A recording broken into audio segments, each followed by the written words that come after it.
so this is Treta 22. It's called the diagonal cut from thrust to the face.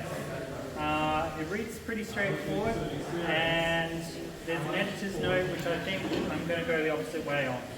Okay, so I will engage the sword of my opponent, it doesn't say which side, with the subjection and wound to the face.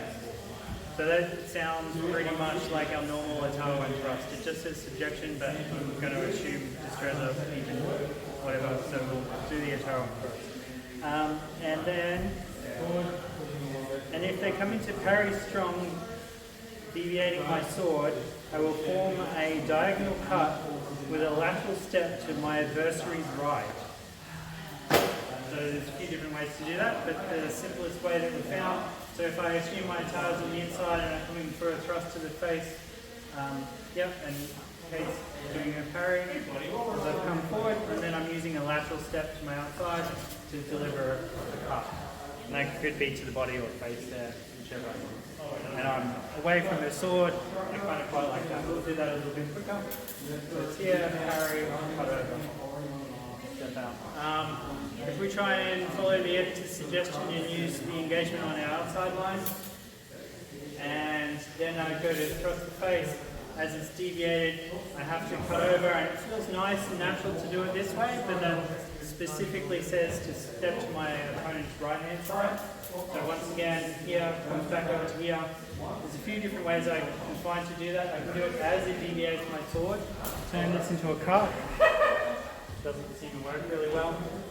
Or possibly after it deviates, I can use my own rising sword to parry it out of the way to deliver it. So it's sort of like this.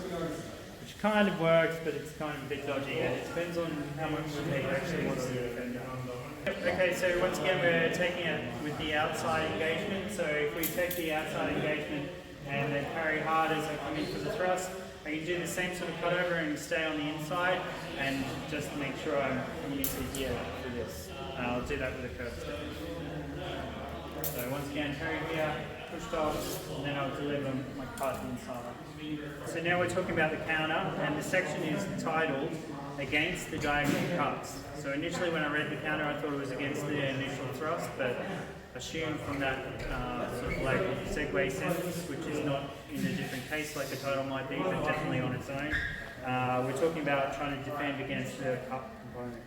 Okay, so when the opponent comes striking with the sword at my face, I will form a triangle with my blade, and well covered with the hilt of my sword, I shall take a transverse step and then execute a movement of conclusion. So if we just assume this fits into our normal fencing sort of behaviours, so Kate will start by doing the thing that we just did before. So she's doing the thrust here, I'm doing a hard parry, and she's coming in to cut. Yep, and now I'm going to counter that. So once again, parry, and cut, I'm using the triangle, and transverse step.